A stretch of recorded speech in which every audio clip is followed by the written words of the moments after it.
So now instead of doing the work, I'm kind of leading those efforts. So congratulations. Thanks. Awesome. Excellent. Well, thanks for sharing. Anybody else?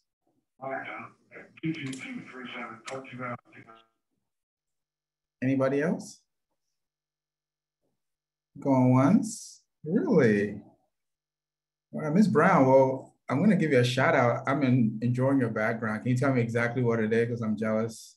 This is Star Wars. And for those who are big nerds like me, this is part of the Rebels crew. I have Hera right here and Kanan. Cool. Okay, I like it. This is we are on our ship Ghost. Awesome, awesome. Well, we got a jam-packed agenda today. I'm super excited. Charlie has agreed to co-teach with me, and I just can't wait to see what Charlie puts together. He's put a lot of work into it. He did send me his slides prior to our class tonight, so let's give him all due respect. It's really, really hard to go through math, Excel, and then be in front of your peers sometimes. So I hope that we all can give him the due respect as my co-instructor for tonight. That'd be great. Forward to it. It's not slides, it's all Excel. I'm sorry for interrupting, but okay. Hopefully we can just kind of all go through it in real time. Awesome, awesome. We're looking forward to that. So, and then I did send the agenda. So what I'm gonna do is let me pull my screen sharing. Just go ahead and get started. So if you see on my slide, I'm saying week 3 and 4, obviously it's not a typo. We are in week 3. I've always been saying that this class is cumulative in the context of the math that we're doing, and anybody can go ahead. You have the right to go from module 1 all the way to module 10. What I try to do, you're not getting an advantage because you're on this call, but I'm just providing the content where it gives you a chance to practice before your peers catch up. That's all it is, just for the practice for those that this may not be their strong suit. So that's why we're going to touch on week 3 and 4. Now what I'm going to do is also, we have our first paper coming up very, very quickly, which will be in week 4. So I will kind of give you a sneak peek, if time allows, into what milestone paper number 1 is going to be comprised of. Obviously, last class, we talked about executive memo, which in my humble opinion looks very straightforward. But again, I do work for you. So if you have any questions regarding the executive memo, this would be a time for you to ask me. I'll be more than happy to walk you through. Tonight, when you leave me, the main takeaway will be having a strong understanding of a concept that will pop up every single paper till milestone 3, which is called financial matrix.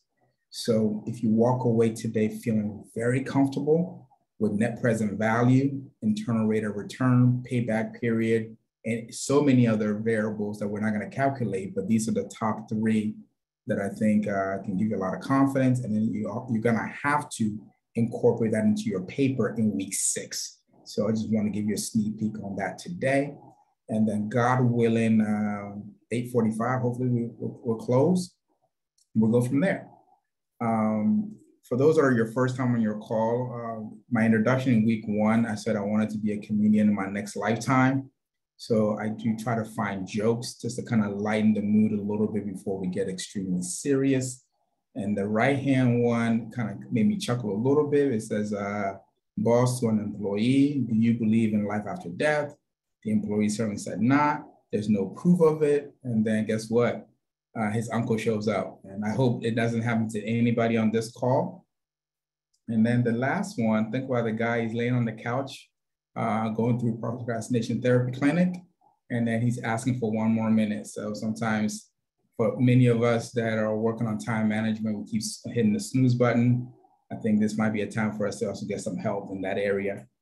On a much serious note also, I don't know if I've told you guys, about 3 weeks ago, I lost my mother. My mother passed away.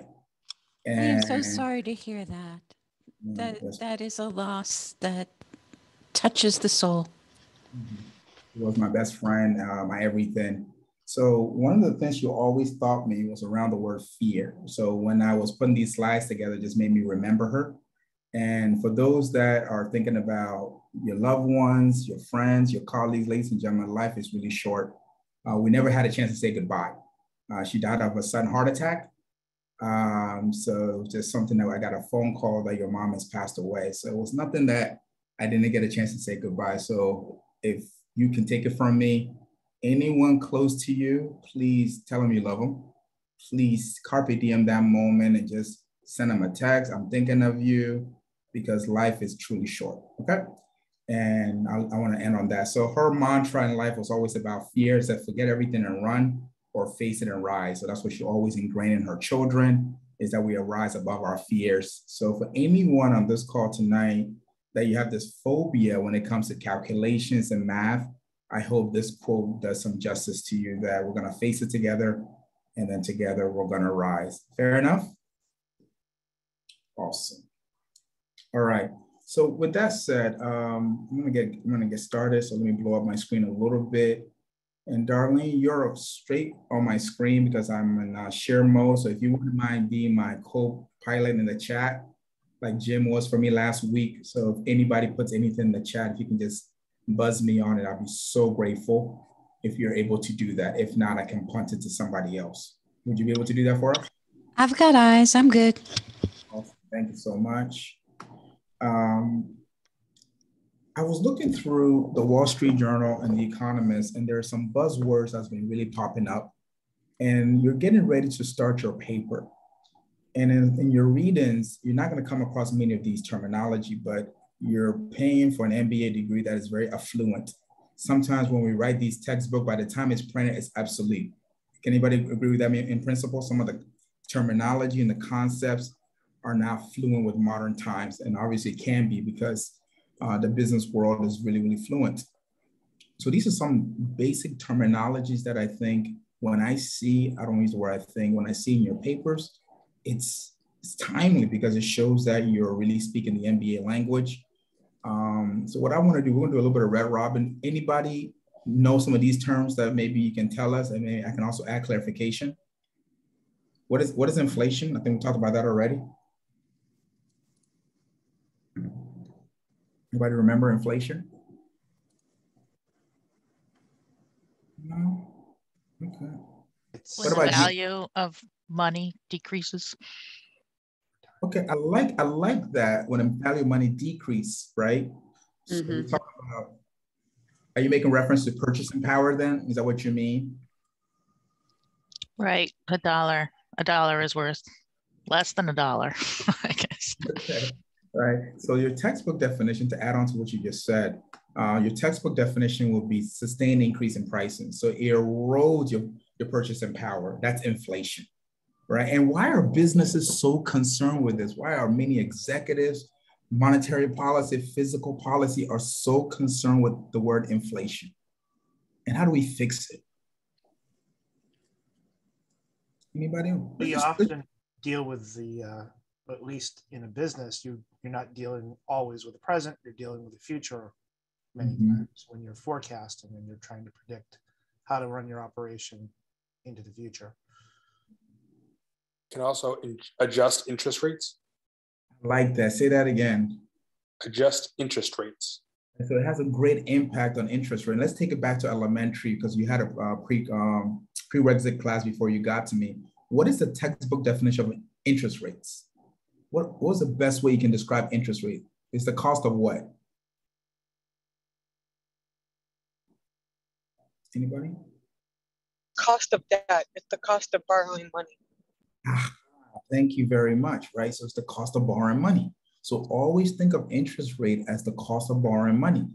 And so what inflation does, right? We don't like inflation because it brings uncertainty into the market. So one of the best ways you want to do is you want to slow that down, which is companies expanding. It's getting overheating. That's the term we like to use in economics. And so you increase interest rate to slow down the behavior of inflation. What is the target inflation number that we're looking for in the US? What's our target inflation number? The CPI of less than 5%. Okay, I love the CPI. What does that acronym stand for? So everybody will be familiar with, and I want to correct that last number. Consumer Price Index, and I've said 5% because it's been over 5%, and that has been alarming for many people. Right. So in the US or somewhere else? US. Okay, so let's correct that a little bit. So in the US, if it was above 5%, so now we have to look at what we call core inflation, right? And then regular inflation. So core inflation is when we abstract food and energy. Can somebody tell me why do we want to take food and energy out of inflation? Can somebody tell me why? It's more volatile. Extremely, exactly right. It's extremely volatile, right? But if truth be told, Lily and everybody else, that's what we spend most of our money on, right? We go to the grocery store. For those that drive, we spend bulk of your money on some of those items. Reason why I want to refute that 5% very hard is because if that was the case, Jerome Powell would not have a job. The Federal Reserve's target rate is between 2.2%. We want to keep it under 2.2%. That's our target rate. So the last time I checked, and again, I could be extremely wrong and I don't know everything, but our goal is not to go beyond 5.5. Now, do we have outliers? Absolutely right, Lillian. We can have outliers, but our goal is to keep it at 2.2%. That's the target rate. If we want to say an exception to COVID, that could be an outlier, but historically, the US inflation rate has been kept to the target that the Federal Reserve wants to keep it at. Okay. What is GDP? What's GDP? Anybody remember? Gross domestic product. Phenomenal, right? So that acronym is gross domestic product, which is a function of C, which is consumption, plus I, which is investments, plus G, which is government expenditure, and then a function of import and export. So the textbook definition of that, you're gonna hear in the news a lot, is the sum of all final goods and services produced within a country, and we get it every quarter. Okay, excellent. What's monetary policy?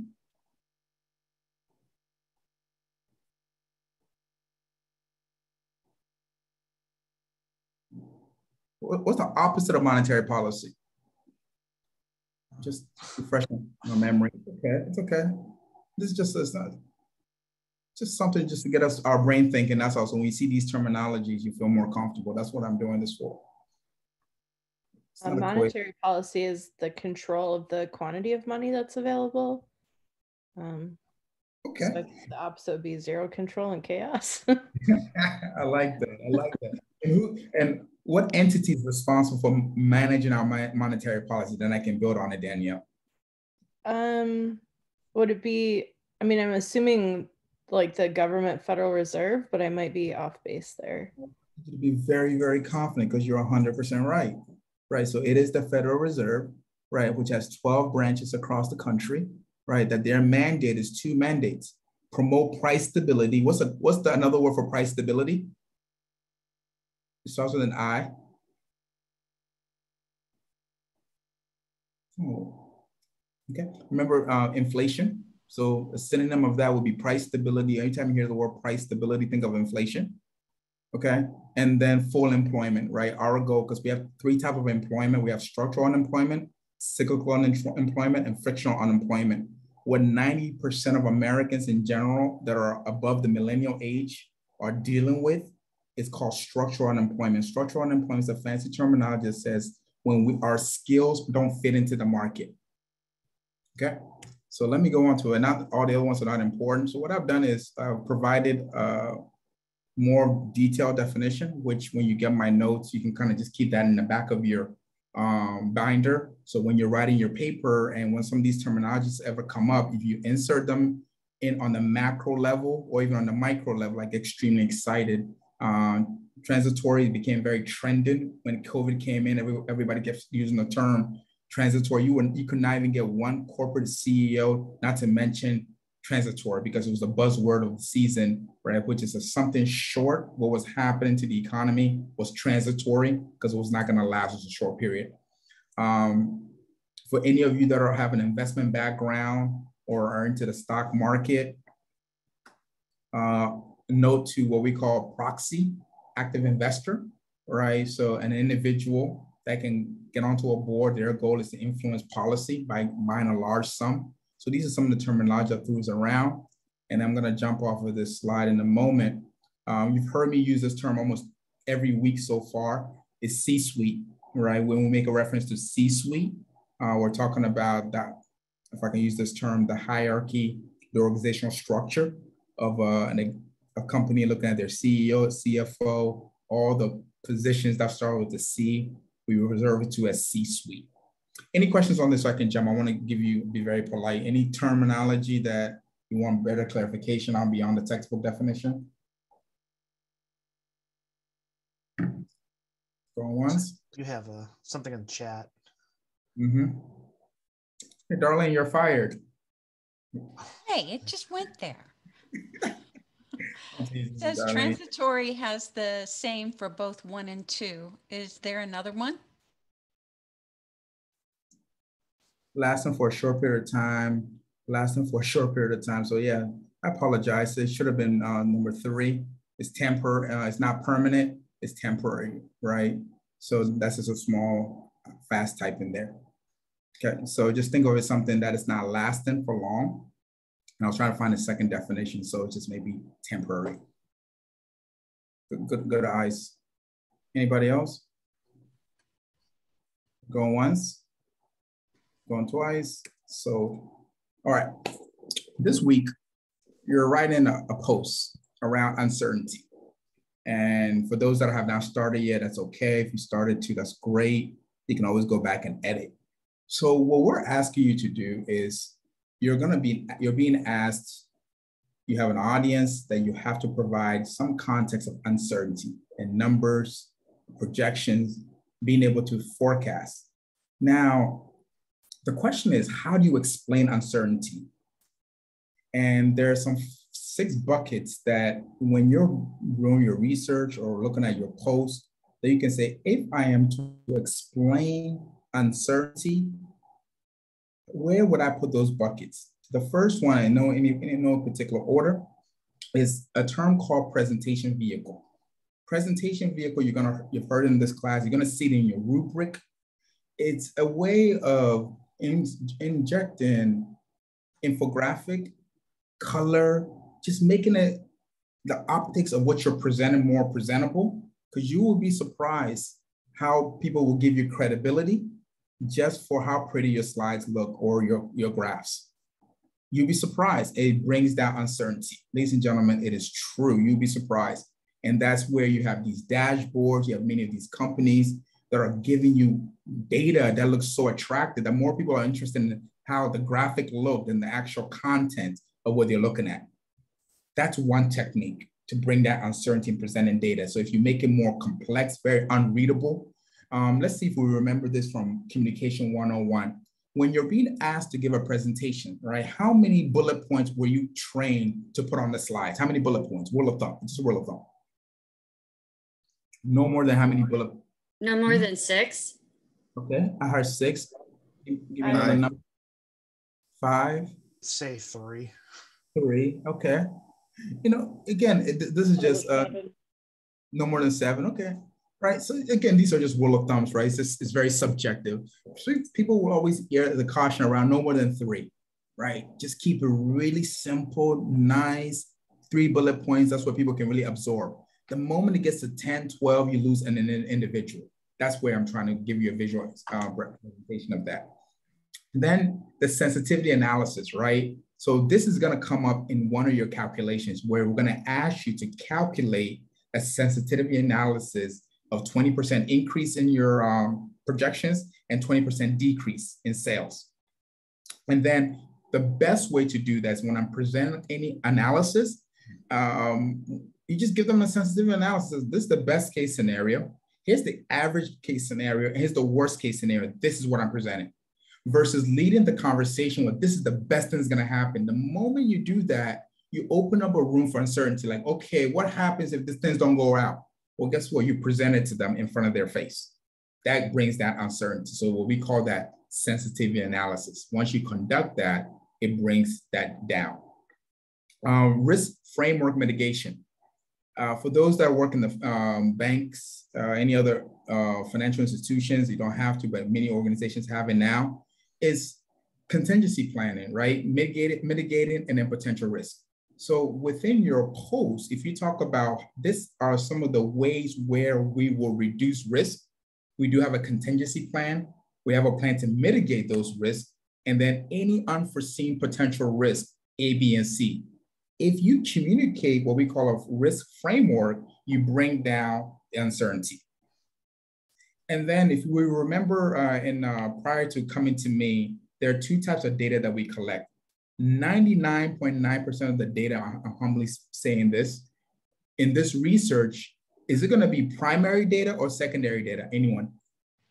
Secondary. Yeah. What is the difference between secondary data and primary data? Whether I collected it or someone else did it on my behalf. Right.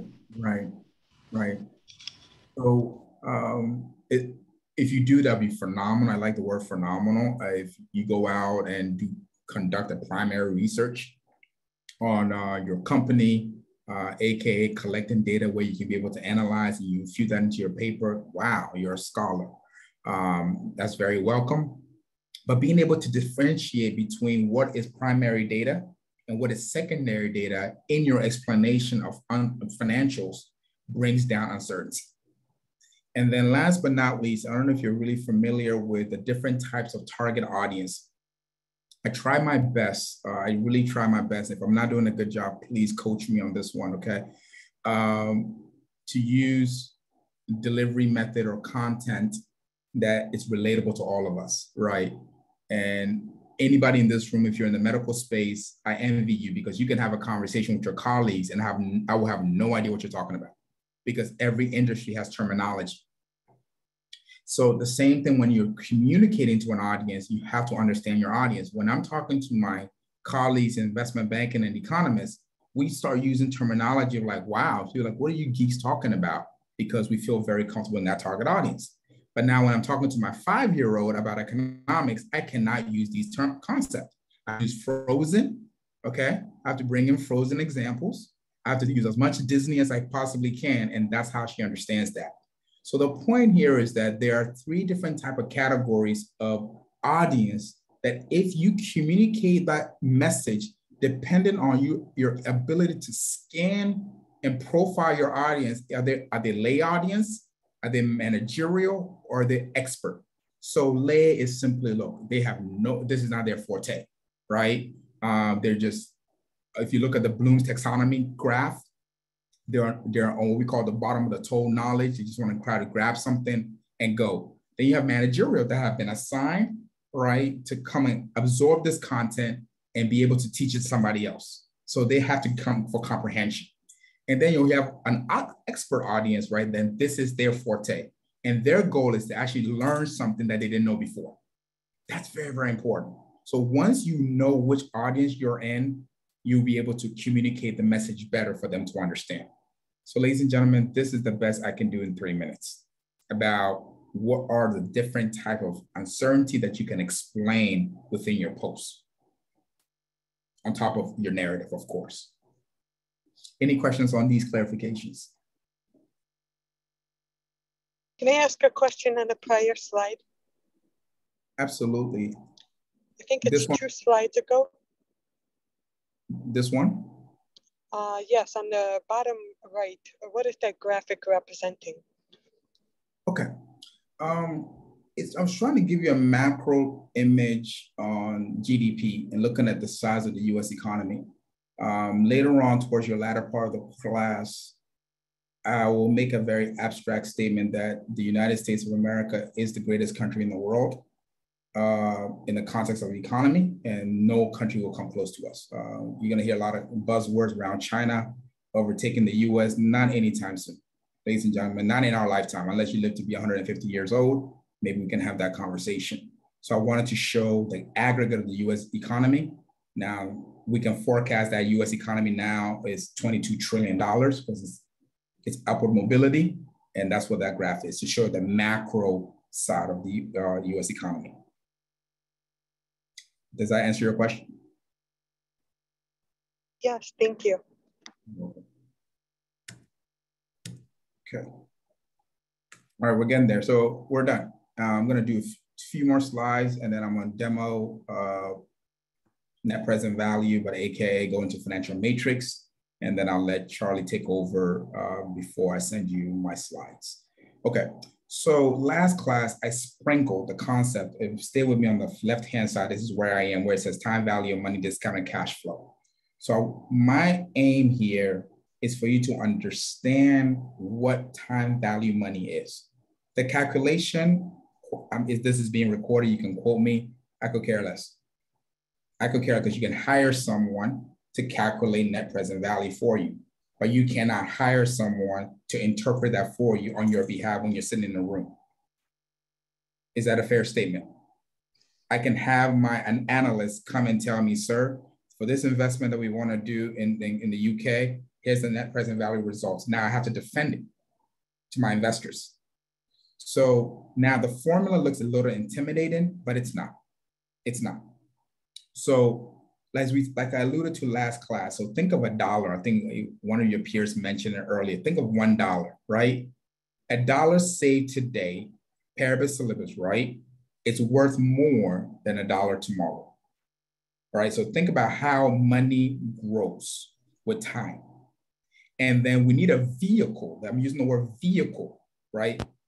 Future value and present values are vehicles to help us make an informed decision. That is this investment worth the growth based on the cash flow that we're going to receive or not? So it's a tool that we use as part of our scorecard, and we call that present value or time value of money. Now, the formula is comprised of FV, which stands for future value. So now we want to say, okay, we have a present value of X. Let's make that at $1,000, okay? And we have an interest rate that we know it literally is going to apply to our analysis. And then we also have a time horizon. Obviously, we're dealing with 12 months in the calendar year. And then we also have what we call an aggregate cash flow. You're going to see that in a moment. That's going to explain to us if we hit all these cash flows, with that money that we are holding today, what would it be X number of years from today? So we can make a decision.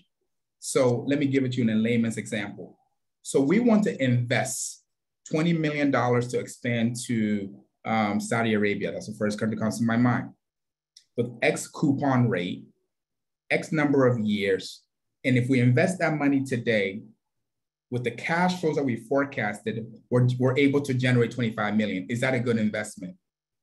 Now that you have an MBA, you better not say yes, because you don't know. You need more matrix to be able to make a decision. Let me give it to you for those that like sports a little bit.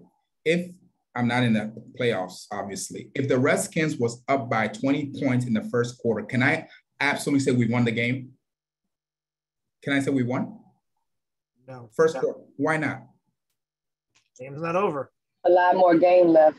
I like that. A lot more game left. Game is not over. We have to play second quarter, third quarter, fourth quarter. Think of that in business. You're going to need about 3 or 4 more matrices to make that informed decision. So we call that time value of money. Okay. This just led me into my next slide. So this is what a scorecard looks like. So every time I make a reference to a scorecard, right, you're going to have red, obviously meaning low. You can have maybe, let's call orange, if that's the color you're seeing, mid, and then green, meaning like, let's say high. And the color code can change. Some of them is being obviously green, give and take, but I need a scorecard.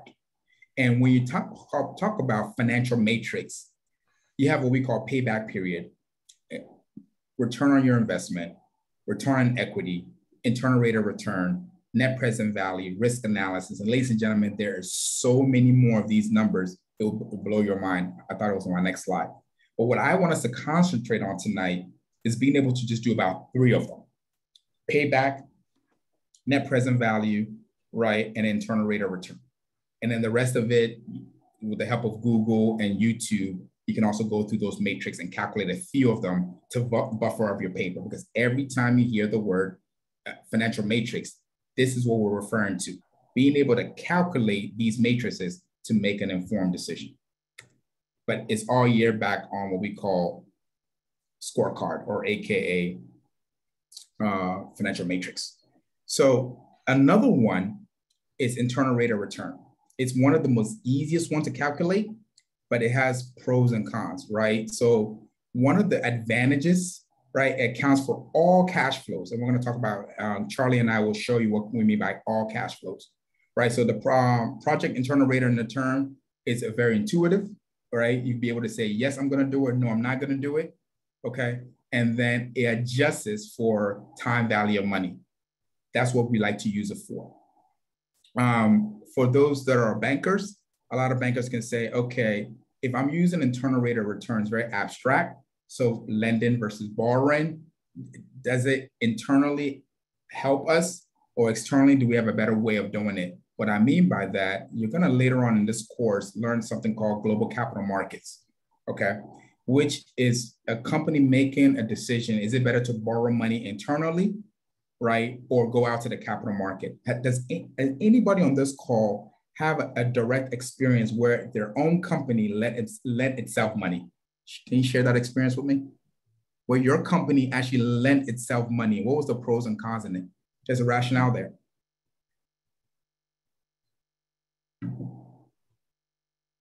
Anybody? Oh, maybe you heard of one? Why would a company do that? Why would a company actually lend itself money?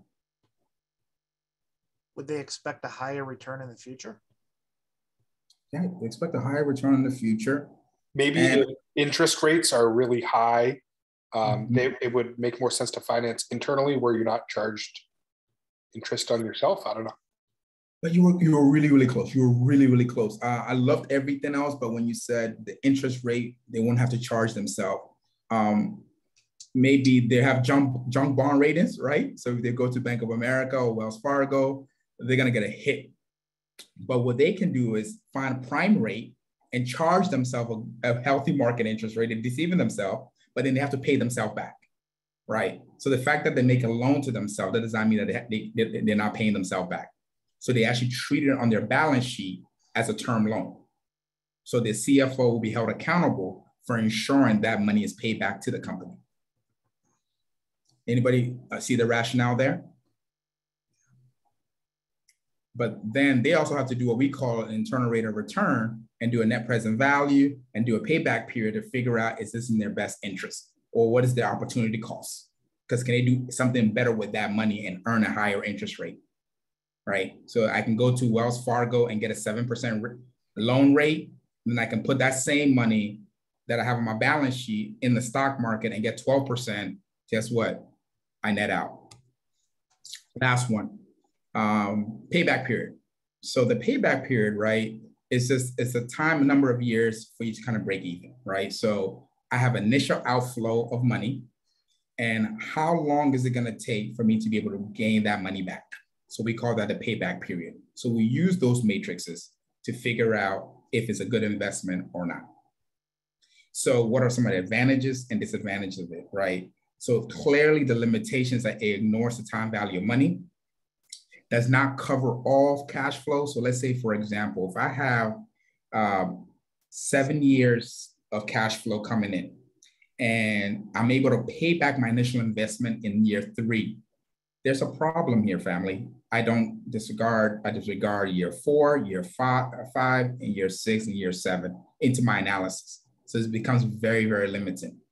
One obvious solution to it is a very quick solution. You can be able to see the number straightforward, like, okay, you know what? We said we want our money back in 2 years. We're able to get in 1.5. That's good. You can see it clearly. It shows the liquidity component of it, right? And then a useful case of uncertainty. So if you want to cut it off at year 3, you know that, okay, you know what? After year 3, even if we get 0 in cash flow, we're okay with that because we were not forecasting to go to year 3. That's high level of these narrative into these 3 concepts. And the next slide you're going to see, I'm going to change my screen. These are the other financial matrix that are available. There's so much more. These are the 11 that I can find. that many of you guys are familiar with that you can actually calculate within your paper to give credence to every time you hear financial matrix. Any questions on some of these matrix before I go to the demo? I was thinking, is another reason a company would loan itself money is to improve its working capital, because sometimes too many assets with respect to debt is actually an indication that the company's not investing in itself. Mm-hmm. Absolutely right. Absolutely right. Good interjection. I couldn't agree more. You led me to think of something else. So when companies make profit, what are the two things they can do with it? Anybody remember? Pay dividends or retain it. So it's retained earnings or dividends. Exactly, right. So on your balance sheet, you're going to see owner's equity, retained earnings, and back to Liliana's point, right? So a lot of companies that are sitting on a lot of cash. Let's take i.e. Apple, for example. Apple is silly in cash, and I use that very politely. If they're not, cash is king, and then they don't pay dividends, and rightfully so. I could be wrong. I don't think Apple pays dividends. I know Macy's pays dividends because I just got something from them. And then they have to figure out, okay, if we don't pay dividends and then we put our money in retained earnings, how liquid do we become? So they also have to go through this gymnastics of these financial matrix. So what I have done here is I have three examples.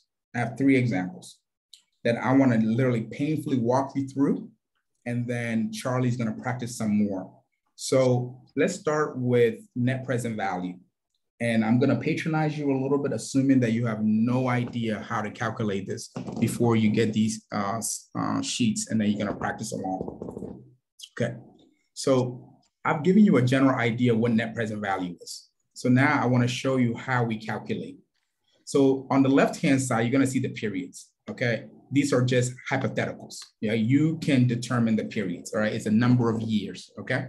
You can determine that. And then in this context, I'm working from millions, okay? I don't have this in my bank account, but let's say $100 million, okay? It's gonna be our initial investment. So it's gonna be our initial outlay for our expansion. And then we're telling ourselves that in year one, and I just wanna make this very, very elementary because it's a very weak analysis just to show how it's done. Charlie will probably do a far, far better job than me on this one because his number is gonna be more volatile. I'm saying that, okay, in year one, 25,000, year two, 25,000, year three, 25,000, year four, 25,000, year five, 25,000. In a perfect world, is that number going to be like that? No way. No. Thank you very much. Right. So I'm just being really, really lazy. Okay. And then on the right-hand side, you're going to see a place where it says required return, 7%. And then you're going to see a place that's going to say net present value in millions. So I want to calculate the net present value in this scenario. So what we want to do is, first step you want to do is you want to hit equal, right? Net present value, okay? The formula is there. Now I'm going to open my formula. And then I can use the traditional way. I can say, okay, I'm going to go to my rate because the rate is given to me. So if you wouldn't mind, just walk me along so I can make this a little bit interactive. Let's start all over again. So what is the first step if I want to use formula in Excel? What's the first step? How do I activate my net present value? Anybody besides Charlie? Equal sign. Equal. I love you guys. Okay, equal sign what? NPV. I love it. And net PV stands for? Net present value. Phenomenal. And then how do I activate my formula? What character do I need to activate the formula? Parentheses. Open paren. Awesome. Okay. And then the R is what? In my example, what's my rate? Your percentage rate. Okay, what in this example, what is my percentage rate? 7. 7. Exactly. And then we know that it's going to be annualized, right? How many, and I know I'm patronizing you, but please forgive me because we all are coming from different bandwidth of understanding. How many months do we have in a year? 12. Excellent, excellent. Somebody said 13. I want to live where you're living, please. All right, so we have 12. So we're going to divide it by 12 to make it annualized, right? And then we're going to say, okay, then the parentheses says comma. Okay, so I got my comma. So now what I also need to do is I need to bring in my values. And what are my cash flows? How many cash flows do I have? How many cash flows do I have? How many periods? 5. 5. Thank you. So I'm going to take my cursor and go all the way and highlight all of my cursor that I have. Okay. And then I'm going to close my parentheses. Okay. And then what I want to do now is I want to actually bring back my initial investment and highlight it over here. And then that should close me out. And that's my net present value. That's it. Now, we're going to talk about the interpretation of that number in a moment, but that's how you calculate net present value. So that 22 million plus, we're going to have a conversation around that that $22 million. Professor Mark, the question I had is, at least with my understanding of it, why did you divide the required return rate by 12? I'm sorry, say that again, please. The in the formula that you used to calculate the $22 million, you divided the required return rate by 12, and I'm trying to understand why that is. Okay, it's just because I'm making an assumption that all my periods are gonna have to be are in years, right? So I want to be able to multiply, making sure that I'm getting the annualized, monthly, comprised into yearly. Because if my cash flow goes beyond my periods, it would tell the Excel spreadsheet that this is going to be annualized over the nth number of how many years I have. So if you remember the formula, it has the N, right, which is the number of periods. So I just want to make sure the number of periods was not in month, it's not in days. I just want to let it know that it's in years. It's a whole 12-month cycle. Okay. All right. So that's the first step. And please indulge me for a moment. Indulge me for a moment. And Charlie's coming up really soon, I promise, His is more excited. Okay, 40,000. Somebody tell me how much they have in their bank account. Give me some numbers, please. We're making this up. We're making this up. Anybody?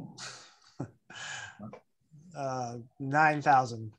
Oh, wow, okay. I was gonna say 22 million. Oh, really? Here's my Cash App ID number, okay? So please, today's my birthday. Excellent.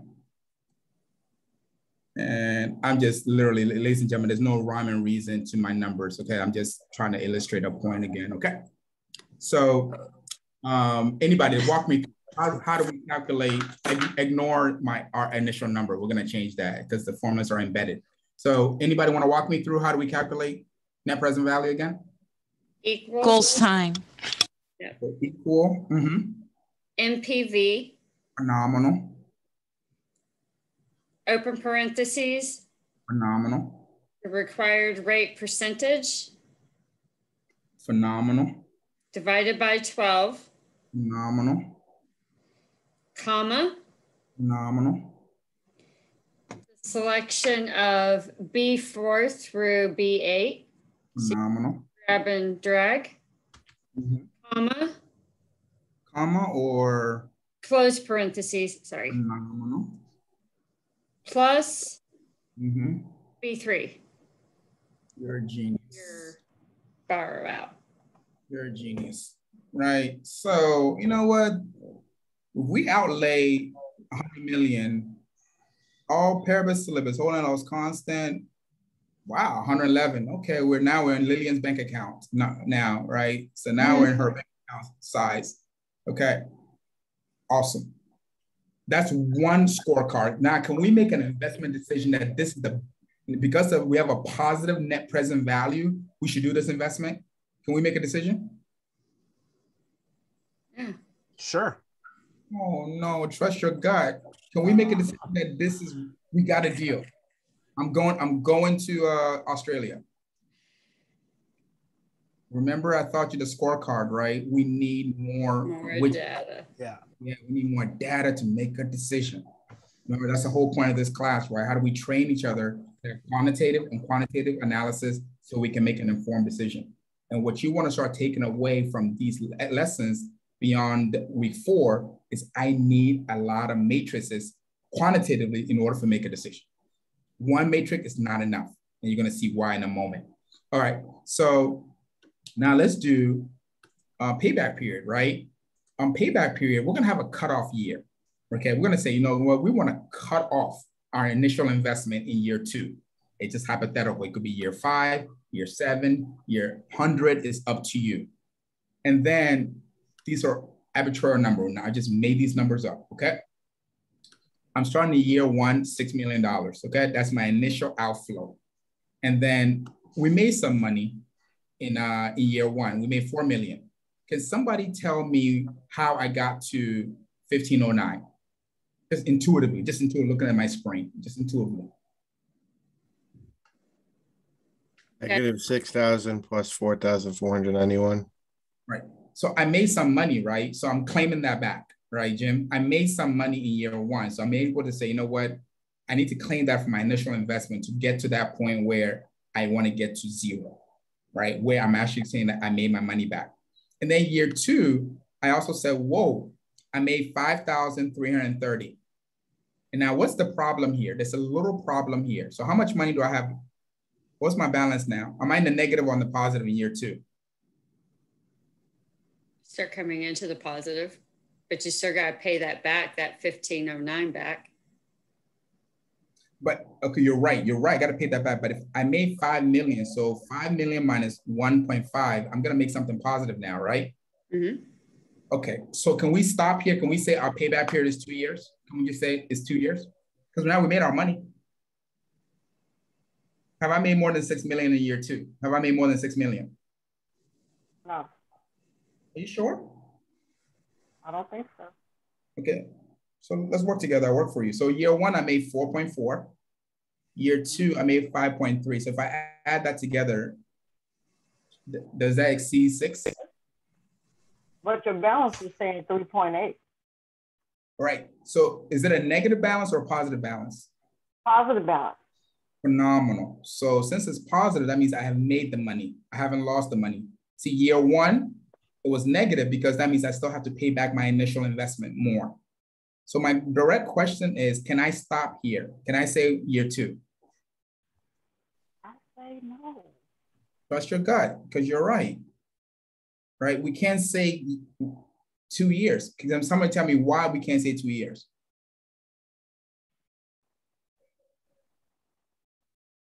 Because it's really hard to expect the company to operate with a negative on year 1. You've got to have some kind of return. Okay. Well, so if you spread the load across several years, it's a lot less stressful over the timeline. Okay. Okay. I can build on that. But let's look at the numbers hard, right? I know it's a lot of numbers here before we get into the practical side. So remember the whole idea of payback period, right? To determine at exactly what point do we break even? At 2 years, do we know exactly what the point we broke even? No, we don't. There's gonna be some change. And in investment 101, there's no such thing as rounding it off. Do I have any bankers in this room? Okay, maybe not.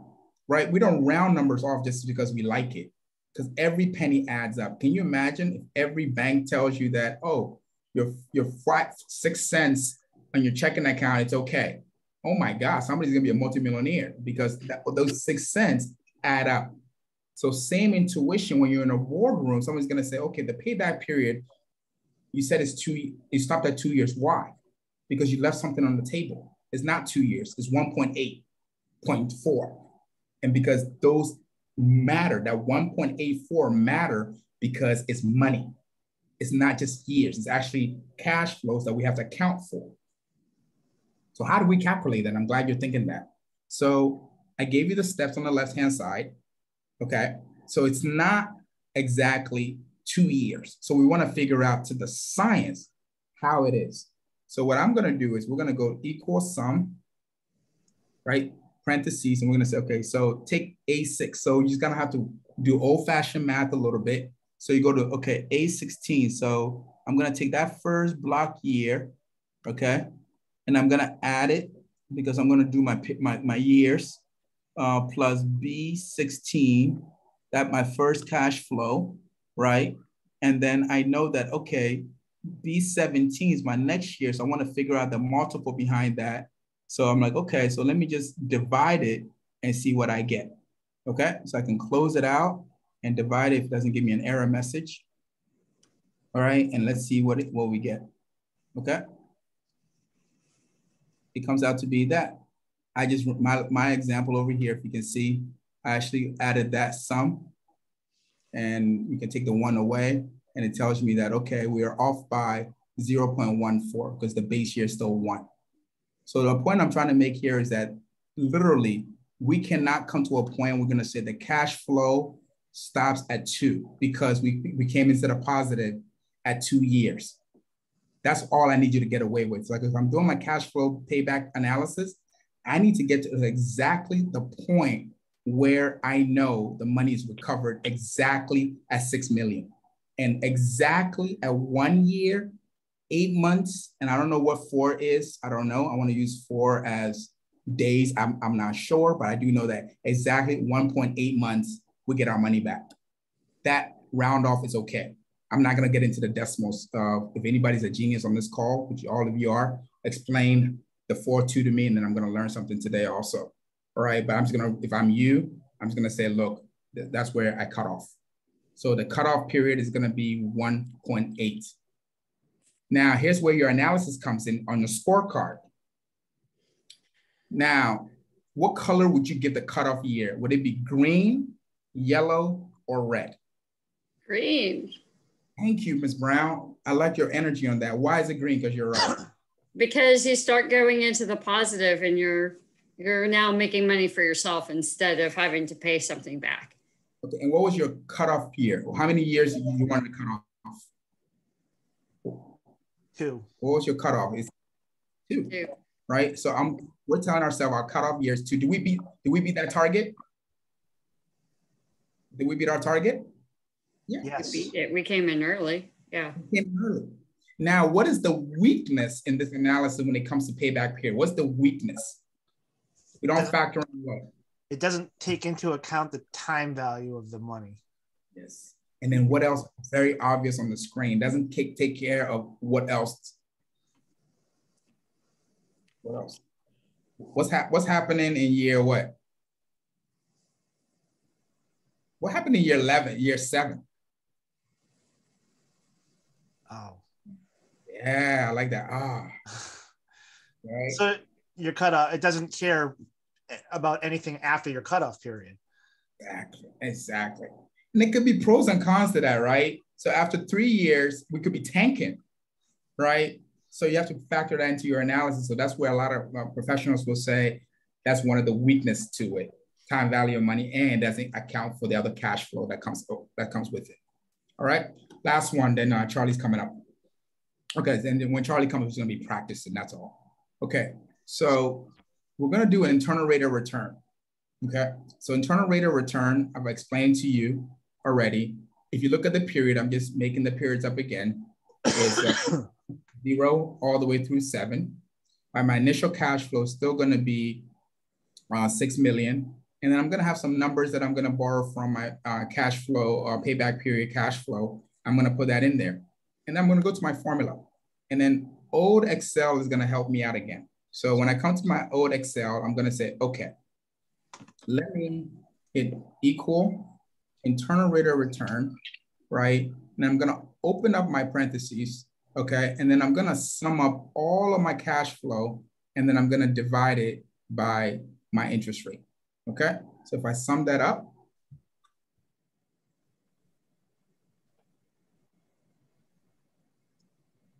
okay, and then what will be the required interest rate that we're looking for, that we use for net present value? What is the required? 7. 7, right? So that is what so what in layman's term, what would that mean? Like, what would that mean? Oops, what did I do wrong? In layman's term, what would that mean? What did I do wrong?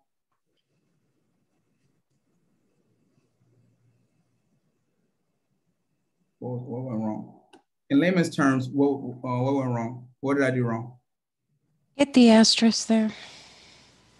Let me see if I expand a little bit. It should be. All right, so let's take it from the top.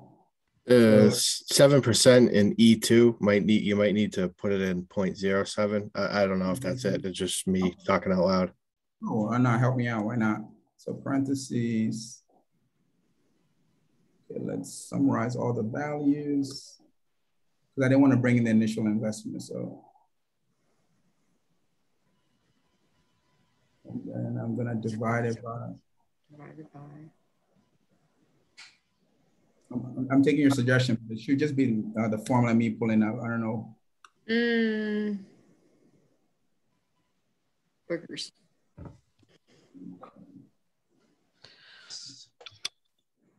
My mouse is not working on your Excel. Yeah. I have an idea. So in your formula, right, put a parentheses between where is it? On either side of the division. So one before the slash and then one after the 7. Okay, that's close. I think really? So open parentheses there. Okay. Yeah, so delete that one. Yeah, open parentheses and then do division 7. Okay. And then close parentheses. Okay. No, I think it's being weird with the range. Absolutely, yes, sir. I failed you. No, oh, you didn't. You tried. So, can I take that offline and figure out why my expression? In looking at the formula on the top, it's actually incorporating the -6,000 cell I3, and the bottom one we're looking at I4 to I10. So, I think if you change it to I3 to I10, incorporating the -6,000 or 6 million, and then try it. Let's see. Voila. Thank you. All right. So now how will we score this, right? So remember, we use very abstract numbers for net present value. We had a green payback period. We had a green because our period was 2. We were able to come in at 1.84. Internal rate of return, saying, okay, fine. So all else constant, internally, our required rate of return, our required was 7. But when we actually ran our cash flow, it came out to be 13%. Is that a good or bad? Did we hit our target? Yes, you're higher than your absolutely minimum. Yeah. Yes, that's your minimum potential. And then I got to run. I'm like 5 minutes behind now of Charlie's time. So in all retrospect, right, these are 3 examples of what we call financial matrix. Net present value, payback period, and internal rate of return. Now, based on these 3 matrices, can we make an informed decision about a particular investment holding qualitative variables constant? Can we come to a conclusion? I think we can come to some conclusion with 3 pieces of information. It gives us a good idea of whether or not we're headed in the right direction. Absolutely. Anybody else want to add on to what Charlie said? I would agree. Based on the data that we have, we can make a decision based on those assumptions, but we still have to take into consideration the risk to the numbers. Right. Fair point. Very good point. Right. So if you can do a big favor, everybody, just type in your email. I'm going to try my best and copy and paste. And then we're going to take a 5-minute break because it's 8:05. And then the next voice you will hear, I'll make Charlie the host. And then Charlie's going to practice this with us for the next 15 minutes, 20 minutes. And then we go from there. So just for practice, but you're actually going to be able to get the slides to go along with it. And again, remember, this is a practicing deck. right? So when you get to do your own spreadsheet, you have more confidence in how to calculate these numbers, okay? So let's come back at 8:11. If I can get all this done very quickly, and we'll go from there. All right, Charlie. So once we come back, I will make you the host. Sounds good. I'm using the same slides that you did, but I also have my own calculation sheet. I'll probably just go over a little bit of both. Awesome, awesome. Okay. Okay, great. So we're gonna connect Professor Lilia had to leave, so she didn't have time to put in her email address. So if you can pick that up from last week. That'd be great. Thanks for letting me know. Ms. Darling, you're doing great. You're natural. I think every week, she said no, thank you. I'll consult with my buddy Flash here.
Oh, yes, you're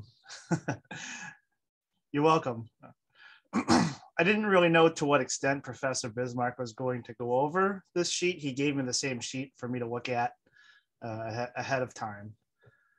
So I think what I'm going to do is I have some different numbers here that we can go over in terms of cash flows and investment, and then we'll make the calculations, and then after that we'll do it again, but with a calculation sheet that I made that does the same thing. It's formatted slightly different in such a way that it looks good for me to interpret. So it's kind of easier for me to actually learn a little bit the way that I have it formatted for myself. But thank you, and you're welcome. I use Excel quite a bit, so it's sort of a second nature to me, as some of us probably have too, certainly in different ways. I've never used the net present value or the internal rate of return formulas before.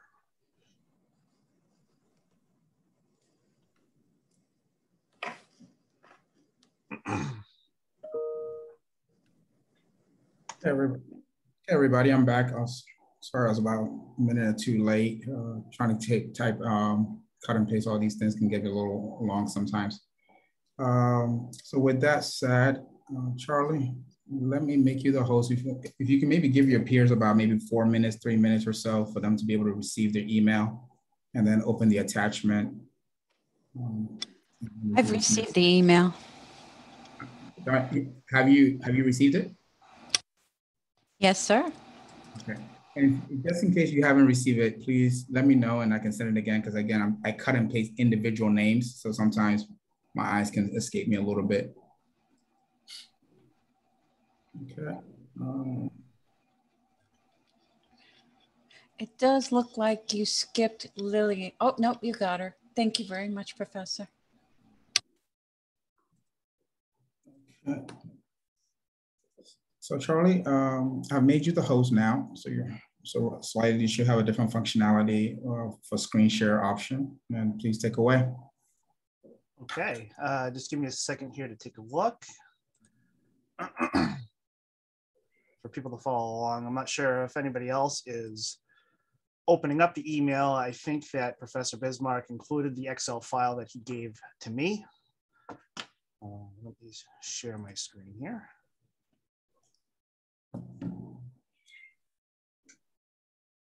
Can anybody see that? Mm-hmm. Or does everybody see that, I should say? Yep. So this is the same worksheet that Professor Bismarck was going over. You could see, I think, in his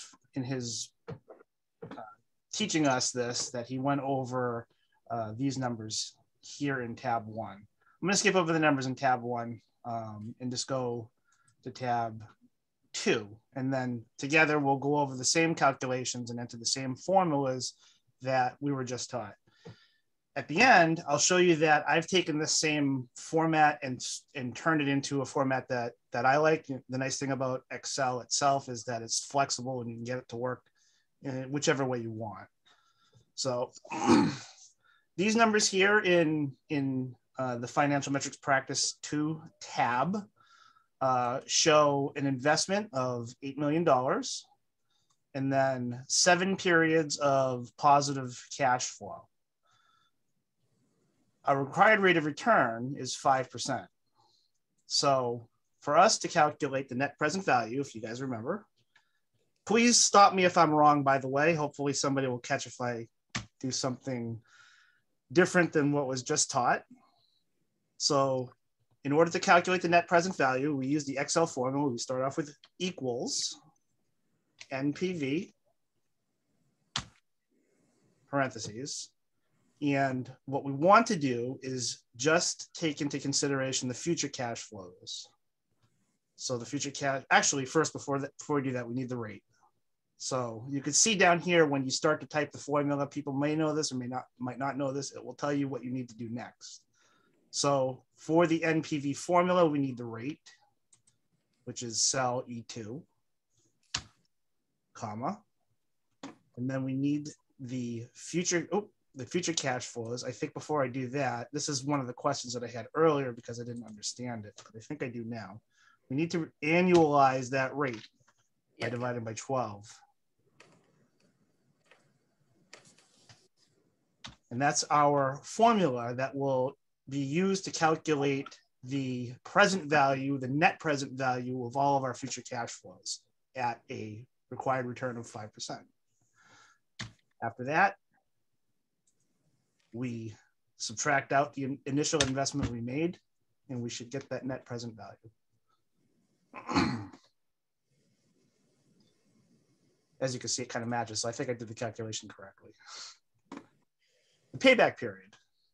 So the payback period is the amount of time that it takes for us to get back our initial investment or break even from our initial investment, taking into consideration just the future cash flows that are not corrected for the present value.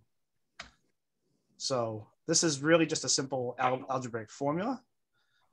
We calculate out the balance. Before I actually calculate that out, you can see that the balance here is, it starts off as minus 8,000, and then we're adding our cash flows to that value to see where it goes from negative to positive. And you can see that it goes from negative to positive somewhere within year one.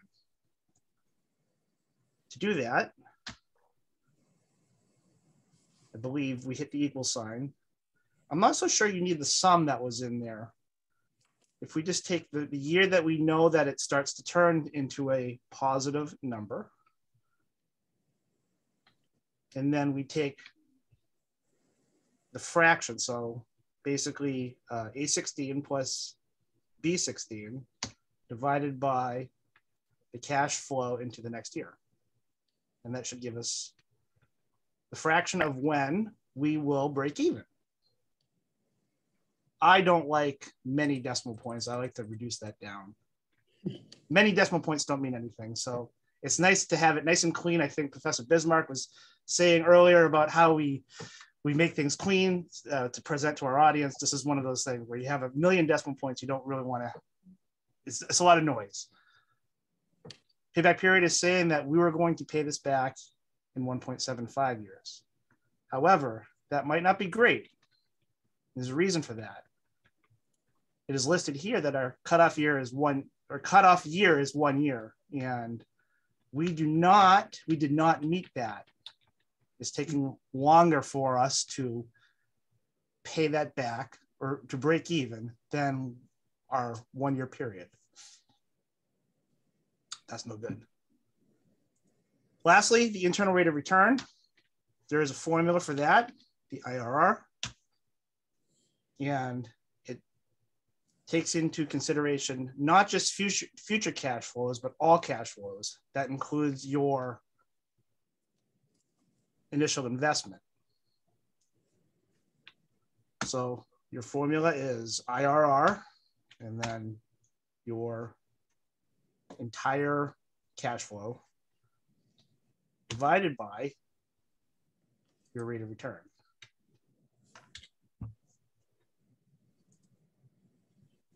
Hopefully that is correct. So what that is saying is that we are getting a 17.5 rate of return, which is higher than our minimum required.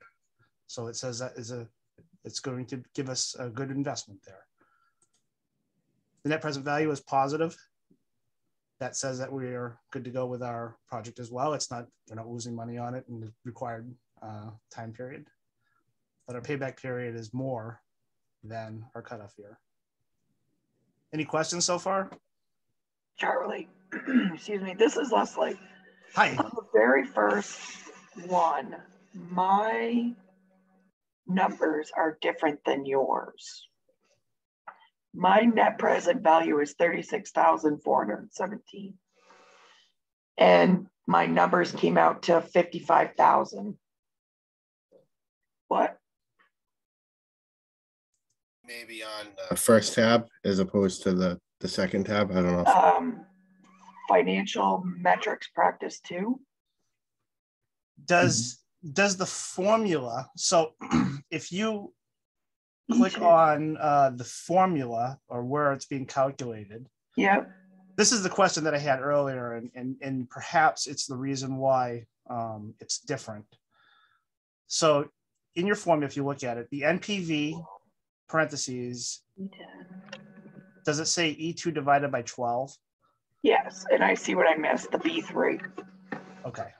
I have to add the B3.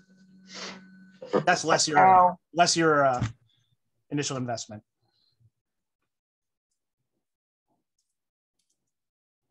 How is it now? Right.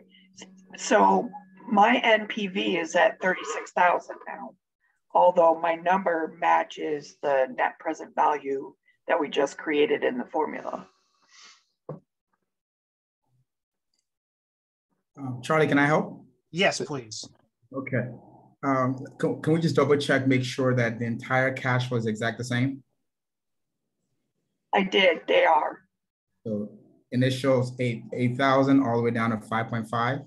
Yep. Okay, wonderful. And then when you hover your formula sheet, right, where it says well, MPV, does it match exactly like Charlie's?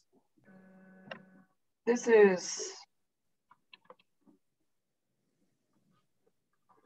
I just posted it in the chat. Okay. So the formulas that we got in the Excel spreadsheet, it doesn't divide E2 by 12. So I don't know if that's causing the difference. It just lists E12 or E2 and doesn't divide it by 12. Okay. So what you can do, but she did put it divided by E12 though. E2 divided by 12. She has done the same. Okay. Plus B4. B plus B3. Sure doesn't look like the same formula. Yeah, it looked like the exact same formula. And we're 100% sure that we didn't manipulate the cash flows by any chance? Rate is 5. This is what my NPV is showing for the formula. Maybe that's what's different. Yeah. Yeah. Yeah, that is right. That's the difference. So should it be B2 to B10? Should be B4 to B. Yeah. Yeah, I'm sorry, B4 to B10. B4, exactly. So you have B3 there. Okay, so then, so it's NPV in parentheses, E2, comma, B4 to B10. Now I get 46,238. E2 divided by 12. Okay, that's why. So my formula wasn't set correctly. Thank you. You're welcome. But my numbers are still different. And then you got a plus B3 at the end. Plus B3 in the end. How about now? Plus B3. Okay, now my formula is correct there. Okay. I know there's probably some differences, at least with what was just sent out and this. I think some of the calculations are a little bit different. Once we do get the calculations down, what's nice is that you don't have to do all these calculations every time. You really just need to fill in your cash flows, the number of periods, and your required rate of return. And then those formulas always stay there, so they'll just kind of pop up. Okay. Are we all set with this? I think that, you know, at least with these values, we determined that the net present value is positive. That's good. The payback period is higher than our cutoff period. That's not good. And that our internal rate of return is higher than our required rate of return, which means we made money back. That's also good. Any other questions? So yeah, I have a question. Can you hear me? Yes. Okay, so because we have net present value looks good, internal rate of return looks good, and payback period's no good, does this mean this is not a good investment? If we're paying back in year 2 and it's required by year 1, does that mean we missed the criteria and we shouldn't do this? And I think Professor Bismarck can help me out here. I think not necessarily. that might not necessarily be a showstopper. It depends on some of the other values that we have in the matrix. It depends on, you know, if we're looking at maybe a corrected value of numbers for the net present value or the internal rate of return, we have corrected numbers for that for the present value.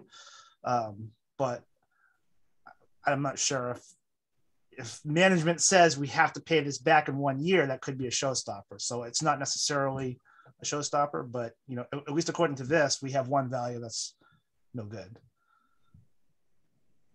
And I just want to piggyback on what Charlie just said, right? So I do agree in principle that it's not a showstopper, depending on the values and the criteria and the vision and the strategy that the company has, right? So the scoreboard, our goal is try to get as many green as possible, but then even if you have a yellow, you can turn that into a win. I'll give you an example. So if you're a business trying to expand globally, you do a matrix around Canada. You know, Canada is our largest trading partner. They're close to our border. A lot of their fiscal monetary policy is quite similar. Make a long story short, at least have 3 green, 1 yellow. Let me go to Canada because now I have a global footprint. So that qualitative analysis can turn a yellow into a green because let's go ahead and do it. So it's very subjective. If you can get as many green as possible, but the company has to have a vision of what they want to do.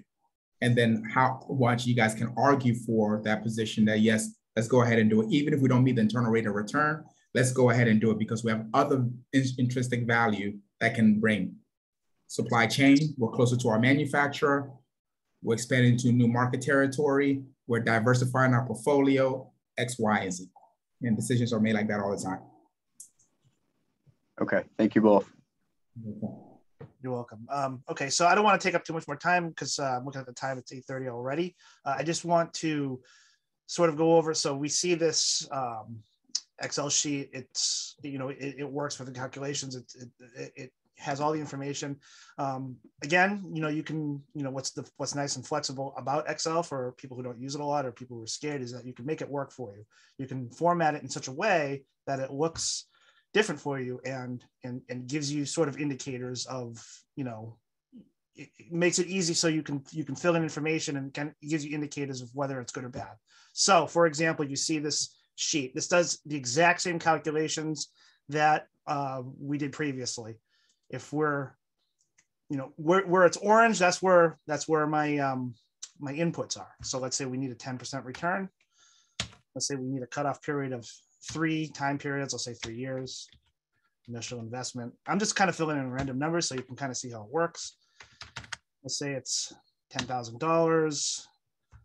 You can do, I'm just going to fill in a few random numbers here. Whoops, maybe not quite that much.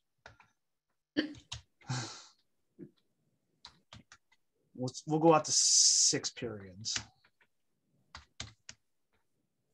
So at least with what you can see here, it fills in some of the information for you. That, like I said, the formulas, if you look at them, they're exactly the same.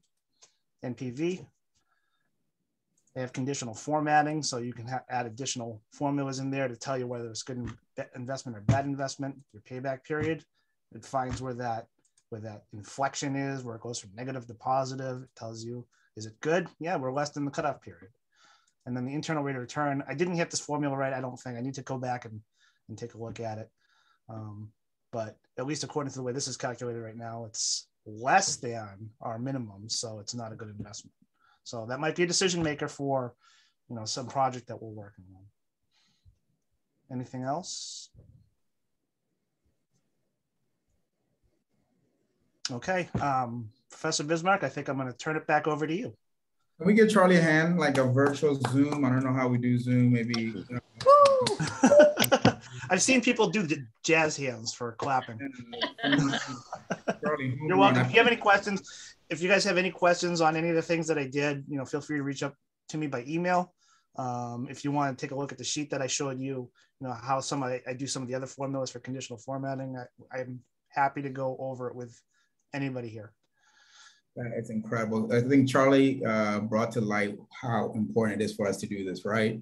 I mean, he's an expert in this area. It's a blessing. Charlie, I put it in the chat. Please, if you can kindly email it to me, I want to send it to all your peers, right? Because it's like straightforward. They can be able to see if it's a good investment, bad investment, and they can do a narrative around that. It's a good template for them to also use for their practice. So great job. Nice presentation. Straight to the point, very concise. I saw your peers shaking their head. Somebody got something out of it. So awesome. Good job. Thank you. I'll make sure to actually on the discussion board. I'm not sure if everybody here is in the same class. If not, then I can email it. But I will, at least on the discussion board, share my Excel file for other people to look at. Awesome. I appreciate it. If you could now make me back the host, I'll be so great. I'll be grateful. There we go. Not sure how to do this. Okay. So if you hover over your name, you're gonna see 3 dots. Okay, you did it.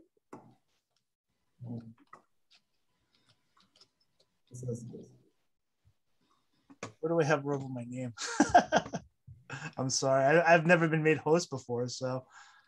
Okay. So you're gonna see some dots. It's gonna say make host. Then you can select my name. Aha. Make host. There you go. Okay, so that's it. There we go. All right. Well, Charlie, I want to thank you now. That was great. Really, sincerely, that was phenomenal. Practice makes progress. We would have knocked that out. Interest of time. Anybody have any questions regarding the executive memo? Format, sources, layout. Going once, going twice. So, okay. I'm skipping the rubric for a moment because of interest of time, but a few weeks ago, Darlene asked me a question and I had to do a little bit of homework to really think through what would be the best way to explain it. You remember when we were having a discussion around cost of goods sold in our first presentation around the projections, and she had a really great question. It's like, you know what? Normally when we discuss cost of goods sold, it's always earmarked towards manufacturers. Can anybody see my screen? Okay, wonderful, because my cursor is acting funny. And she's like, and she asked the question like, well, what are some of the metrics that we can use to assist us if it's a service-driven company? You know, and Darlene and Co. and anybody else, I was also thinking the same thing. It's really abstract, right? And we touched about the different types of inventory structures that are out there, kind of drives the cost of goods sold, even regardless if it's inventory, physical or non-physical. And then I found a concept around logistics, because logistics is very intangible, and figure out what are some of their cost buildup to get it into their cost of goods sold in their second line item after revenue. So obviously they broke it down into a way where they can talk about, okay, what is their direct cost that goes into transportation, order fulfillment, any insulated costs around import, export, and then they can also build their cost model around the KPIs that they have. And they lump all of that together, obviously, into some of the things that are more, a little bit intangible, labor, okay? Because that we can quantify that very, very quickly in a service space. Engineering, the design, the testing, anything that they can quantify, that any licensing. So if they are engaged in what we call business combination, one of that is licensing, franchising, joint venture. But for this example, we'll talk about licensing, and then whatever the cost that goes into that particular service, and then any material, but then it's coming back to the tangible, right? And they lump all of that together to be able to get the best cost of goods sold services. So it's not as straightforward as it is for manufacturing. So what I was able to discover for you is that there are all these moving parts that they put together to try to get to that direct cost that goes into their service. Then I called one of my colleagues that works for Disney. And if you guys are not familiar, Disney is making blockbuster with Disney Plus. Anybody is subscribed to Disney Plus? I'm not subscribing for Disney Plus. I'm not advertising for them. Ms. Brown is raising her hand. And it's become a blockbuster for them, right? Because they have the catalog already, right? The Star Wars of the world, the Marvels of the world, the great franchises like Lion King, Aladdin, all these franchises, they can release it directly, exclusively on their streaming platform. So I asked him, so how do you measure that? And his example directly was, yes, we get a lot of the KPIs, we figure out the labor costs around it, the licensing, the cost of production of it, the non-tangible ones, and we lump them together, and then we have our direct costs. So Darlene, that's the best I can do for you. Hopefully that helped a little bit. It did help, thank you. Okay, so yeah. It is so still kind of squishy, but it it leaves a lot of room for interpretation. It does. And I think that's the key word here, right? I think Charlie even talked about that in his presentation around looking at abstract numbers or trying to make a direct decision. There's room for interpretation if it's a good investment or bad investment. What is actual costs that we can attribute to this? And this is where fuzzy accounting, if anybody, let's age ourselves a little bit. Was it that energy company? Is it Elon? Am I saying it right? Enron. If you're on this call, you have no idea what Enron is, then I think you might fall into that millennial gap. Yeah, so it becomes fuzzy accounting that people can actually hide their costs when it's more service driven, but when it's tangible, you know the direct costs, you have benchmarks to go with it. Right.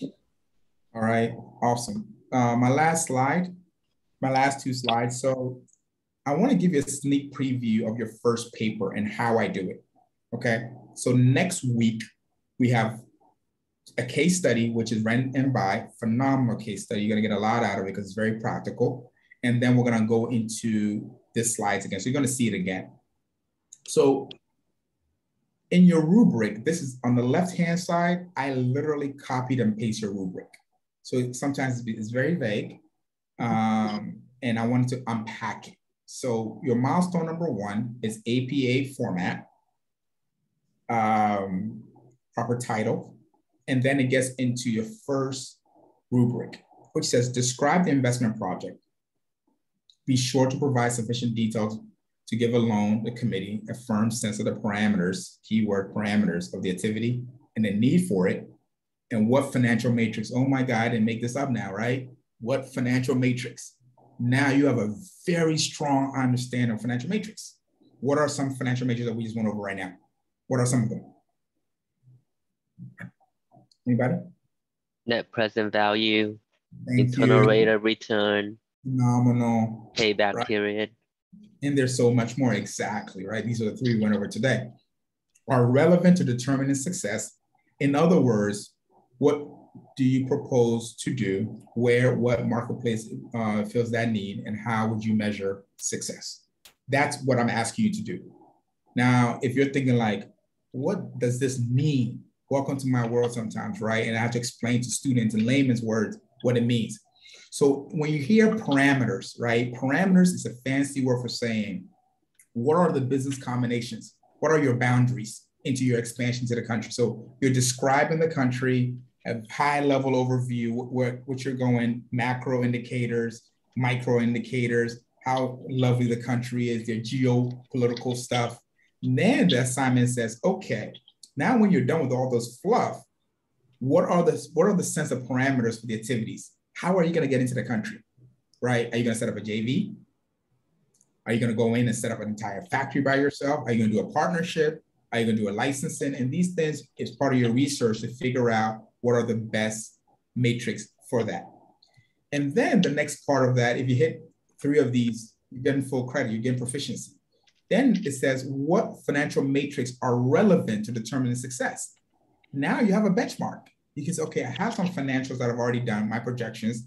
Let me run some analysis to figure out what the return on asset will be, what the return on investment will be, what are my internal rate of return. Even if you give me 2, you're a scholar. Now you have a good understanding. And then the business growth. Where is the business, right? Is it a very mature business? Is it a product that you want to release there for the first time? Or is it a mature product that you think, you know what, it's declining in sale in the US, and I think it's going to do very well in this part of the world. So you have to have a business growth benchmark. Is it increasing, decreasing? Is it expanding? Is it contracting? That's what I want you to measure.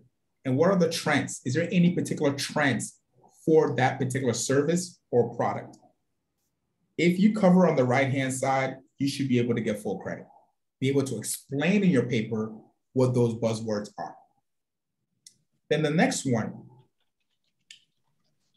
okay, specify the resources for the project will require, where the resources will come from. In addition to knowing the amount of the loan that you're requesting, remember the loan could be abstracted. Make it up. There's no bells and whistles. It has to be a certain number. You can justify the loan amount, okay? So you should also consider human resources, facilities, government approvals, intellectual property, access to natural resources, and other resources that may be required to carry out the project. In layman's words, what resources do you need to make this project a success? These are forecasted, these are estimated, and these are exaggerated. It does not have to be to the science, but you can support it with your research. Now, in this class, every time you see Q and Q, what does that mean? What does that mean to you? Q Qualitative and quantitative. Thank you very much. That's the only thing that it means in this course and within this context, right? What are some of the qualitative variables that you think you need in this project that you want to identify? If it has to do with governmental, if it has to do with intellectual property, patents, and so forth. What are some of the quantitative concepts that you're going to need in this project to be successful? And then what I try to do for you is kind of list some of them. It was rhetorical because some of them are already embedded into your rubric.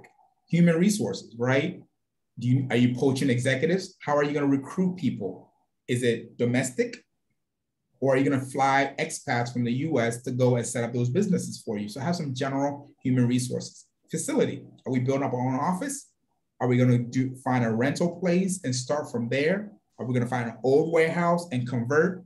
Give me some parameters around that. Do you need a governmental approval? If you're going into China, please prepare yourself. You go to some countries where they clamp down on civil liberties, prepare yourself some governmental approvals, permits, regulation, and compliance, depending on the type of business that you're in. So if you're in IT space and you want to go to, I'm picking on China for no reason, and you want to go to China and you want to bring in 5G, think of Huawei's of the world. And you're Verizon and you're an American-based domicile company, good luck when it comes to your intellectual property. Now, we can fight about the politics of that later, but from a business perspective, you have to give some to get some. Since China is such a huge market, a lot of US businesses forfeit their intellectual property to be able to go to China. They do that. It's just the nature of the beast, right? They're willing to give something away to gain that market access. And then last but not least, what are some of your natural resources that you need in that space? Any general questions on this that I can answer in 40 seconds or less, but next week, I'm gonna repeat myself again to make a point. Okay, going once. Okay, I got one. Okay, okay, so I chose Nordstrom, and it's over 100 years old, the company. And so is that sufficient to call it a mature market, or is it because of, you know, the level of business that they're doing at this point, whether or not it's declining or on top, and the years that makes it a mature market? Grace, that's a very good question. So we're gonna have to divide that into two. So their establishment, how long they've been established, we call that legacy, right? So they have goodwill because they've been around for a very, very long time. So the number of years that they've been in business does not determine their market structure or their market trend. Okay, their product and services that they roll out determines that. So if you're going to a country, for example, that has an appetite for luxury goods, high end, you need to identify what product and services does Nordstrom have that would do very well in this market. So their age just gives them credibility that they've been around for a long time, legacy.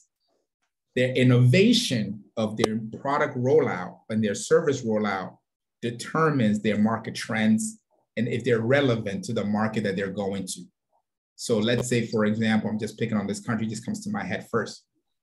If you go to an extremely deprived country, I'm not saying that it's not a top 1%, and you're telling me that a country that makes $3 average salary is $3 a day, and you're telling me that 40% of their population will be able to buy a shirt that costs $400, there's a little mismatch, right, of the product trend rolling to that particular market. Maybe just focus on that top 1% and you are okay. So legacy is different from the market trends. Legacy would be how old they are, their goodwill, and so forth. Okay. I have another question on the back of that. Okay, so let's say that it's a growing country like Mexico. They have a lot of rich kind of areas too.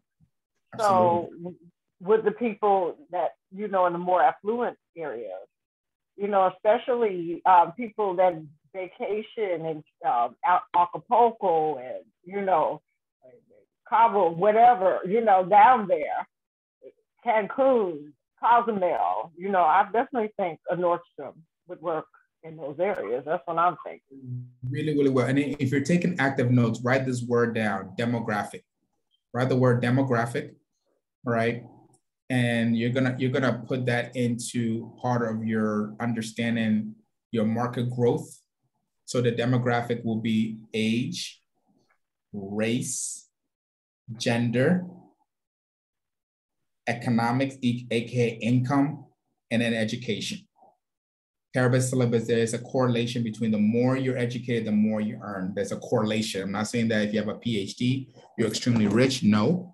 But there's a correlation between a high school degree, holding that loss constant because people are trade, they don't have a high school, they're doing trade, they're making phenomenal. But we all know that there's a correlation. If there was not, you wouldn't be on this call, right? You wouldn't be in this class because you know that if you get your MBA, you're able to move up in your career and most likely will come with more money besides your employer paying for it.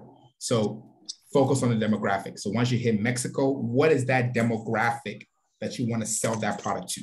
So figure out their education level, their income level, where they live geographically also, right? What part of town, right? And that will be able to help you figure out how to position the product to that demographic. Tracy, I hope that helps. It did. All right, I intentionally skipped this slide because of time. I intentionally skipped it because if you got the idea of how I'm laying out the matrix on the rubric, and then this will explain itself. And next week, I'm going to go into greater detail on all of the elements of the rubric. Okay, we're done. We're done. How do we do? Charlie? That was take fun. over. How do we do? I felt that this is a great class, a learning experience, taking the helm for a little while. I hope everybody understood what I was saying. It's a learning experience for myself. So I feel that, you know, I've learned a lot over the past day or two, just with the 3 values alone. And we're all up to speed, I think. So accomplished. That's the point. You teach it, you have more likely to remember it. So Charlie, great job. Thanks for being, my daughter would say goats. Thanks for being a goat. That's a compliment in this generation when they call you a goat. So I did not know until my daughter told me what it meant. Ms. Brown, how do we do today? I think we did great. I really enjoyed getting to go over the few calculations, the net MPV and the investment ratios. Awesome. Jessica, how did we do today? I think it went really well. I learned a lot. I got a lot out of the calculation. So thank you both for sharing your spreadsheets. Awesome. And Justin did not make fun of me today. I don't know why. I think he's just extremely nice to me today. There was no picking on me today or anything. So I didn't feel normal. Justin, how are you today? I had some extreme technical difficulties getting on. I had no internet trying to get on, and then I was down at like 9% battery on my phone, like just terrible. So, but no, this was great. Good job, Charlie. You are the Tom Brady of Excel spreadsheets, as far as I'm concerned. That's a compliment. Thank you. And it definitely was. I think that was helpful. I think to see it 2 different ways, because I think that's one of the things that is really true about Excel is you don't have to fit it into a box. It doesn't have to be one way. You can do it so many different ways. So I was really happy to see the differences there. Good job. That is so true. Well, Justin, thank you for your resistance. I mean, persistence. I mean, I'm just trying to hop on. If anything that you miss, you want to see me office hour, anything, just send me an email. we can follow up on that, okay? After the recording. Daniela, how do we do? Good. I really enjoyed again today. Besides like the obvious stuff we talked about, one thing I wrote down as a takeaway was the structural unemployment term. And when your skills don't fit the market, that was something that I thought was interesting. And sometimes I feel like we run into situations where our skills, we're employed, but our skills still don't fit the market. So that was just an interesting thought that I liked to hear about. Listen, Danielle, you know, I'm a geek, so I couldn't resist, right? And that's the art of it, right? That's the issue that we're all running into. So how do we keep retooling ourselves? And it has to be this constant retooling. And I'm telling you, even if it's learning a second language, whatever you need to do to be relevant in the market, because all of us on this call, I say that with politeness, we are in the intellectual market, we are in the service industry, right? We're working with our head. And if you're working with your head, you have to be 5 steps ahead because everything is always changing.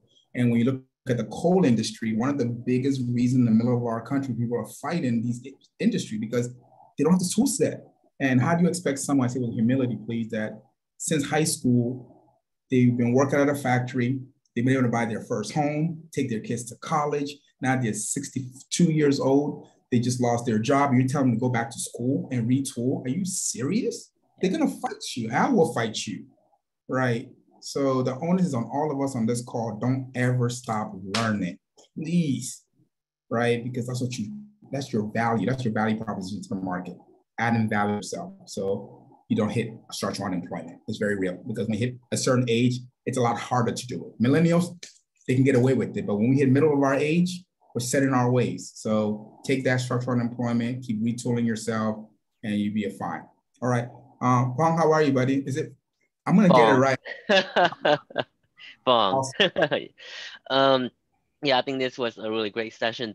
Charlie, that was amazing. Thanks for your little lecture. And I really like how you put the formulas together in an automated way, and you get a quick response in how I guess the green and the red, how it changed with your conditional formatting was pretty cool. And one of the key takeaway I got was from tying that financial analysis piece, the different calculation we did, and having a scorecard and how you incorporate that into your Excel sheet was really cool. I agree. Well said. Well, Darlene. Fong stole my thunder. That's exactly what I was thinking as I was looking through that. Charlie, you put some business intelligence in front of the formulas that put it into context as we're looking at possible investments and the wisdom and the options. So thank you very much for the work that you did there. Thank you for the comment. Very humbling. So, Barbara? I will add to that I really liked in Charlie's spreadsheet that you only had to enter all the values once and he based the formula off of the one set of values. I'll make sure to get this spreadsheet to everybody here who's on the call. I also really love the color thing. I don't know how to do that. Change it. Like must be a count if or something, or no, I don't know. I'm gonna look up that formula. I can point you in the right direction, if not show you myself. Okay. Awesome. And Daniela? Oh, did I already call on you? Because I'm getting a senior moment. Yep, I already went. Thank you. Moment. Leslie? I'm just disappointed I missed the first 2 weeks. I enjoy the interaction. It's great to see that there's different Excel ways of doing formulas and learning. So I'd be interested in seeing the first 2 weeks spreadsheets. Awesome. So those are recordings. I know it has a 1 week shell span, but it's been a build up. If we can just continue where Charlie left off, and I think it's cumulative. We're building up on top of it. So you came at a good time. You really came at a good time. This was probably the hardest calculation we're going to do all class. Next week, we're going to build on top of that with the case study of rent versus buy. And then we'll have to do one more, which we call consolidated. And then you're going to see what I mean by that, which you're going to do projection 10 years out. But the basic rubric is what we went over today, which is going to be the toughest in those calculations. Nicole, thank you. So Leslie, you're welcome. Thank you. Welcome, ma'am. Nicole? Yeah, hi. This was actually my first lecture as well. I did miss the first 2 weeks, so this was extremely helpful.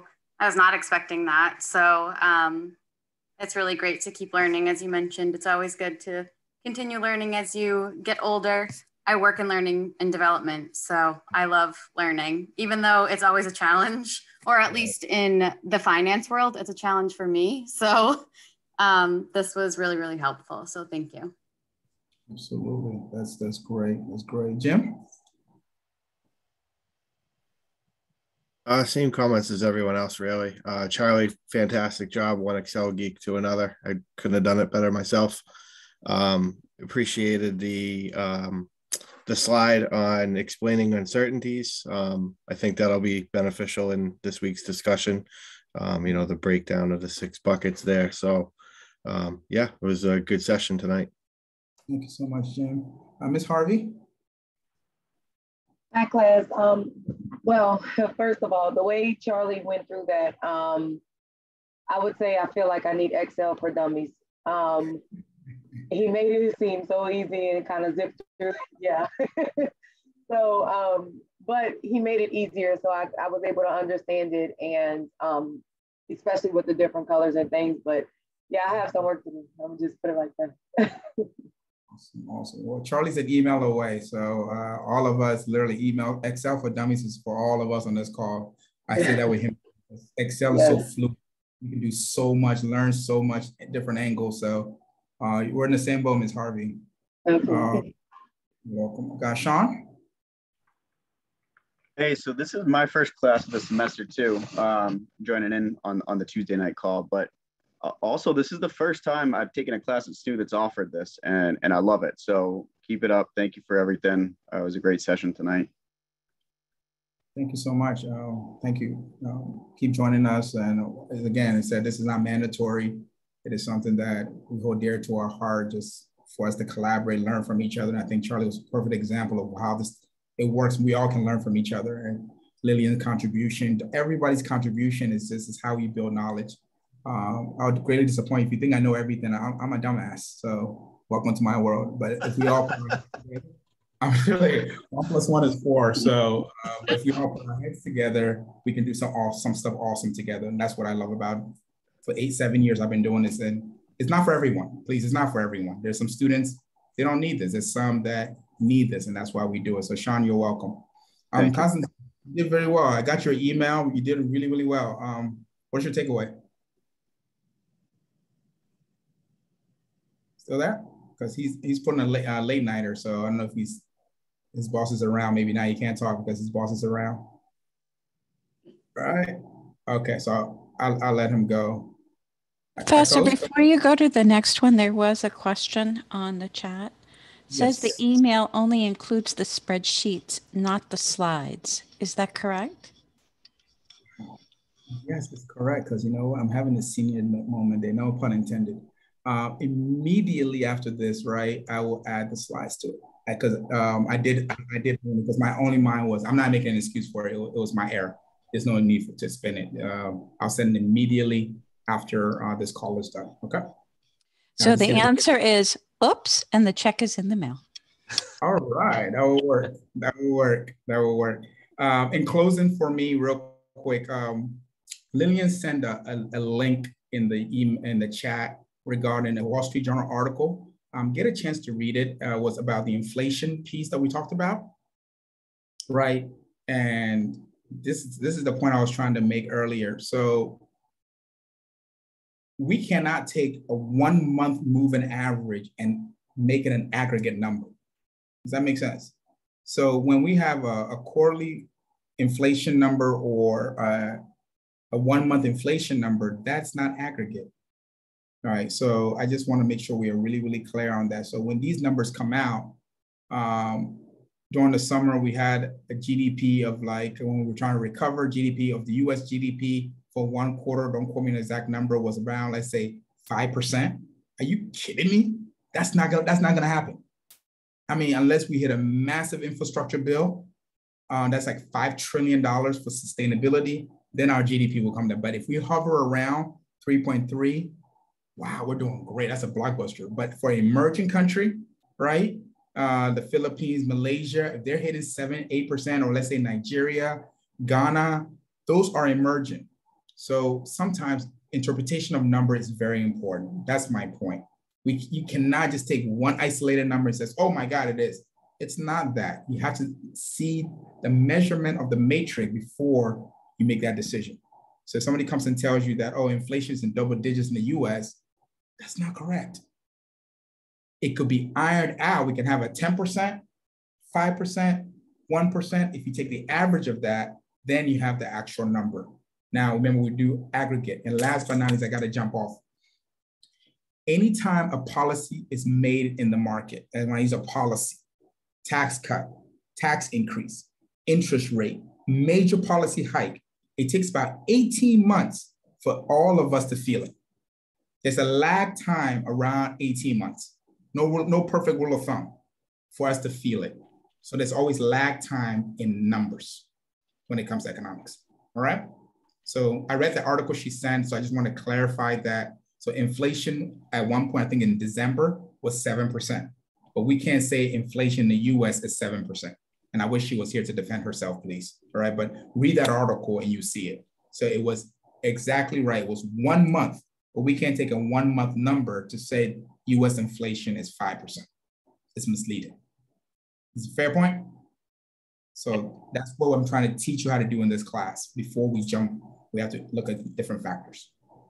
You guys are so generous with your time every time. So good night, everyone. Good night, because I can keep going on forever. So everybody take care. God willing, next Tuesday we'll connect again. Okay, bye, everyone.